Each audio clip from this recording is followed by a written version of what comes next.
Hey, it's about time, Paul. You know, all the talking season's over. It's time to go out and play some ball. And I know everybody's listening and watching on your shows are fired up about their own team because everybody's undefeated right now. But it's going to be a really big year in SEC. A lot of good teams, and certainly this first game is for Georgia and Clemson is a showcase for college football. No question about it. Coach, when you start off in something like this, take us through what it's like, because it's not like playing Cupcake U where even a bad performance you can overcome. You can't afford anything to go wrong. So how is that, or is it different on the head coach and your staff?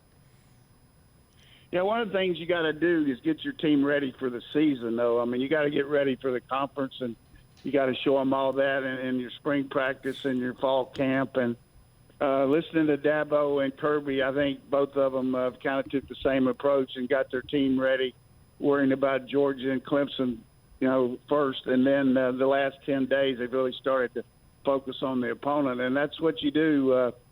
But the one thing about knowing that you've got a game of that magnitude, it really keeps your players in focus throughout the summer because they know that they got to be in tip-top shape mentally as well as physical type approach to a game like this. And it's not the end of the world if you lose the game, but it's certainly close in a lot of the fans, from the fan standpoint. But there's a lot to be said about the rest of the year. But it's really a lot riding on it, and for both teams, it's going to show you what they're made of. Neither one of them really played that good at the end of the year. Georgia had a tough win over Cincinnati. They could have lost, and then Clemson had one of the worst games I've seen them play. You give Ohio State a lot of credit, so they both got a lot to prove here in this first game.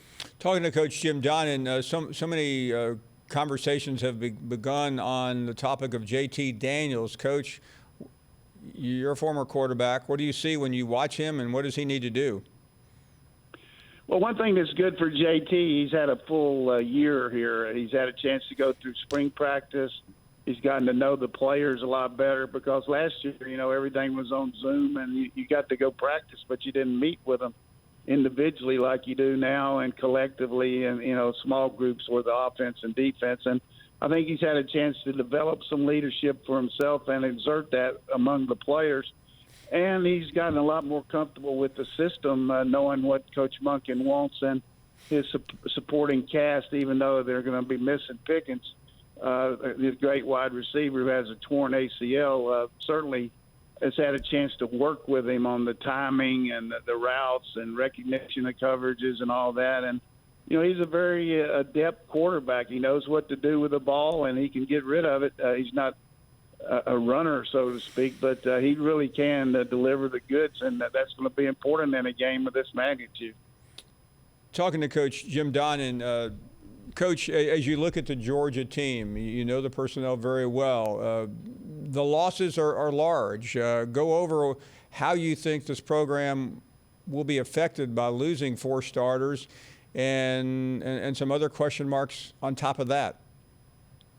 Well, one of the things that Coach Smart's done is he's recruited on a big premier level here. I mean, we've got a lot of good players, so the team's built to withstand the injuries, but at the same time, it's hard to replace the star guys because, that's why they're first team. But, everybody kind of knew that Pickens wasn't going to play, but these other guys, Gilbert and Tyke Smith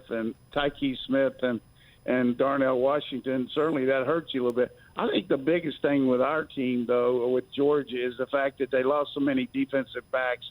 And Kirby's mentioned this to the pros. 5 guys that were underclassmen, Paul, not seniors, but rising seniors that could have played this year. And then 2 to the transfer portal. You lose 7 defensive backs that are either sophomores or juniors. That just guts your team as far as the depth. So our first line players are really good in the secondary, but got some issues there on depth. But I feel like everybody's got to go with what you got, and I like our team. I'm sure Dabo likes his, and even though we've got a couple guys out, I think we've certainly got a lot of firepower.